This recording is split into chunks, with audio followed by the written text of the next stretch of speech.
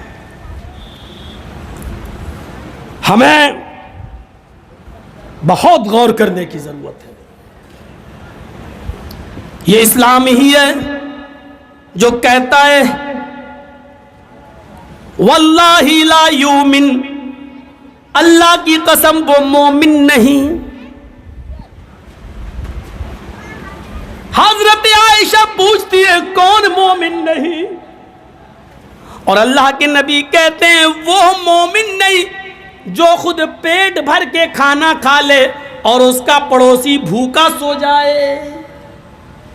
اور پڑوسی میں ہندو اور مسلمان کی کوئی قید نہیں لگائی, پڑوسی ہے چاہے وہ جو بھی ہو. حضرت عبداللہ ابن عمر بڑے صحابی گزرے ہیں, ان کا پڑوسی یہودی تھا. ان کے گھر بچہ پیدا ہوا, کس کے؟ عبداللہ ابن عمر کے گھر میں ڈلیوری ہوئی, ولادت ہوئی, بچہ پیدا ہوا. 7ویں دن انہوں نے اپنے بچے کا عقیقہ کیا. جب 2 جانور لے آئے اور گھر میں باندھ دیا تو اپنی بیوی سے کہا دیکھو بیوی, جب 7ویں دن یہ بکرے دونوں ذبح ہوں گے اور گوشت پک جائے گا تو پڑوسی کو ضرور پہنچا دینا. پڑوسی کون تھا؟ یہودی. ذرا اس بات کو سنتے رہیے گا, پڑوسی کون تھا؟ یہودی. اور عبداللہ ابن عمر کیا کہہ رہے ہیں؟ پڑوسی کو ضرور پہنچا دینا. بیوی نے کہا ٹھیک ہے. جب عقیقے میں 5 دن رہ گئے تو کہا دیکھو جب یہ جانور ذبح ہوں گے, گوشت پک جائے تو پڑوسی کو ضرور دے دینا. بیوی نے کہا ٹھیک ہے. جب عقیقے میں 2 دن رہ گیا تو انہوں نے کہا دیکھو اب 2 دن رہ گئے عقیقے میں, جب جانور ذبح ہو جائیں اور گوشت پک جائے تو تم پڑوسی کو ضرور پہنچا دینا. بیوی نے کہا ٹھیک ہے. آج عقیقے کا دن آ گیا. عبداللہ ابن عمر نے دونوں جانوروں پر چھری چلائی اور فرمایا بیوی جب گوشت پک جائے تو پڑوسی کو ضرور پہنچا دینا. بیوی نے کہا ٹھیک ہے. اب کھال اتارنے لگے, کھال اتر گئی, گوشت کی بوٹیاں ہونے لگیں. کہا دیکھو بیوی جب گوشت پک جائے تو پڑوسی کو ضرور پہنچا دینا. اور جب گوشت پکنے لگا, ہانڈی پر رکھ دیا پکنے کے لیے, تو بار بار ڈھکن اتار کر دیکھنے لگے. بیوی نے کہا کیا ہوا؟ کہا دیکھ رہا ہوں. کہا کیوں؟ پکنے میں تھوڑا ٹائم لگے گا. کہا میں دیکھ رہا ہوں کہ کتنا رہ گیا ہے, دیکھو جب پک جائے تو پڑوسی کو ضرور پہنچا دینا. اب بیوی کو غصہ آ گیا. 7 دن سے ان کی ٹر ٹر ٹر ٹر سن رہے ہیں. تو بیوی نے کہا ارے سن لیا میں نے, 7 دن سے آپ چلاتے چلے جا رہے ہیں پڑوسی کو دے دینا, پڑوسی کو دے دینا. ارے میں آپ کی بیوی ہوں, ذمہ داری سمجھتی ہوں. آپ نے کہہ دیا پکنے تو دیجیے, میں پہنچا دوں گا, پہنچا دوں گی, کیوں پریشان ہیں آپ؟ اب چپ ہو گئے. کہنے لگے بیوی ڈانٹ کیوں رہی ہو؟ کہا بار بار کہتے چلے جا رہے ہیں کسی بات کو. ارے میں نے, آپ نے کہہ دیا, میں نے سن لیا, میں پہنچا دوں گی, پکنے تو دیجیے.